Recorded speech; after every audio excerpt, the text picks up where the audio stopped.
This tutorial is just going to take you through basic selecting of your images and objects. Now, over on the side here, we can see we just had a bit of a play with some of these things. It's now categorized it in CS5 with a workspace, and it sort of recommends the type of tools and pops them over here for what you're doing. So the essentials are all those image adjustments we just looked at. When you do design, it puts some other ones, and when you do painting, it brings up your brushes. Alternatively, if you need to bring them up at any set time, you can just go down to the window and it will pop it out as well. So you've got them down here, you've got them up there, you've got them in here. So it's sort of, very user friendly again to bring out all the little boxes and all the different things you can do. So we'll go through a few more of them, but what I want to start doing is talking about this left hand side and how we use that. So we know a bit about that, we know some of the essentials, and we'll look later at some of the design and painting stuff. Now, Adobe Photoshop is very similar to Adobe Illustrator, and so quite a few things hopefully that I start to teach you, you'll pick up very quick because you would have learnt them already in Illustrator.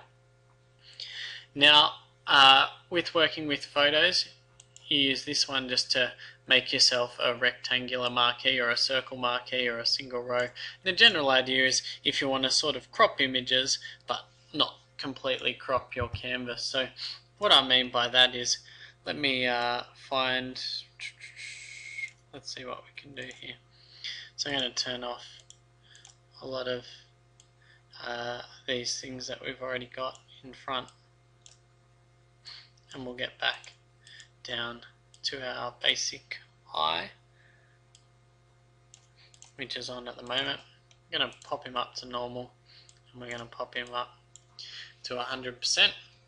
So as you can see here, this is my eye. If I want to take a section of that eye out, you can see how I can select, and it will let me move that selection around. Just zoom in a bit for you. Might be a bit hard to see on that background, but if I just bring up another one, perhaps the surfer underneath, I'll just make a little copy here. Let's do that. So I've just copied my surfer because I want to work on him later.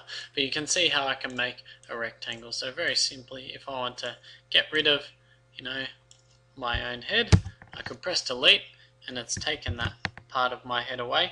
And if I drag that up higher and put it above something else and have my eye on, you can see that the surfer picture with that bit that I've taken out is now showing the eye through, because you can see it's above the eye.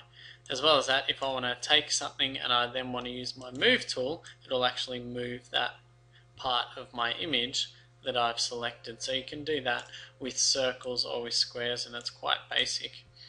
And you can see that I can move it around. Say I want to move that little bit up to here, and you can see the eye in the background. So it's very simple, but what I've done there, if I didn't have my backup of my surfer copy, it would be very hard for me to try and move that image around. So it's very important that you always have a backup, and then you can see what it looks like. If I take the eye off, I've moved some bits and deleted some others. Now, one thing that I want to show you that is kind of cool is called feathering, and we'll bring up our picture of our stairs, and we'll just try and pop the eye underneath in the background. Now with the stairs, you can do a circle, and up the top it says a feather, and it's what happens when you get a kind of blurry effect. When you hold shift, you can see your circle keeps the same shape, whereas otherwise it's all sort of skewed.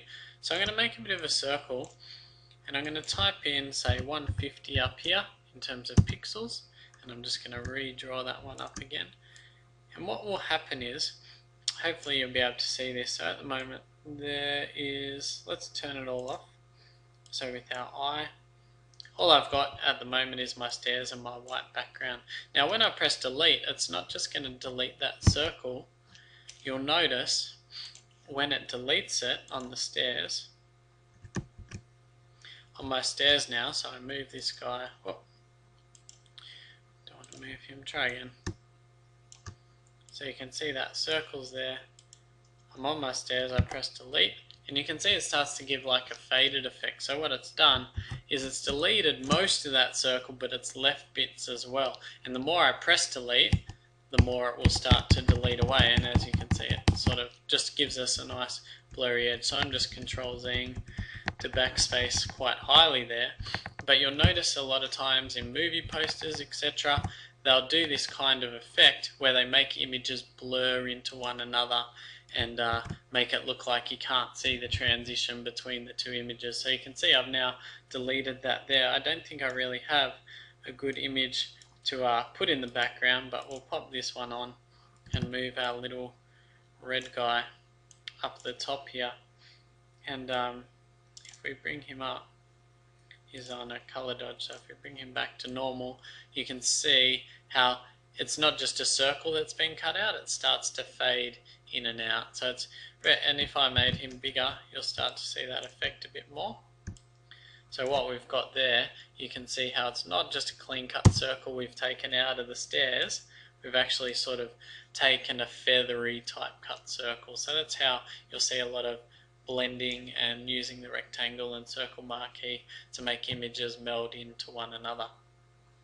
So that's, yeah, just a basic thing. Have a go with that, get a couple photos open, cut them to pieces, move them around, and have a go at the blending with the feather tool as well. And then you can move on to the next shoot.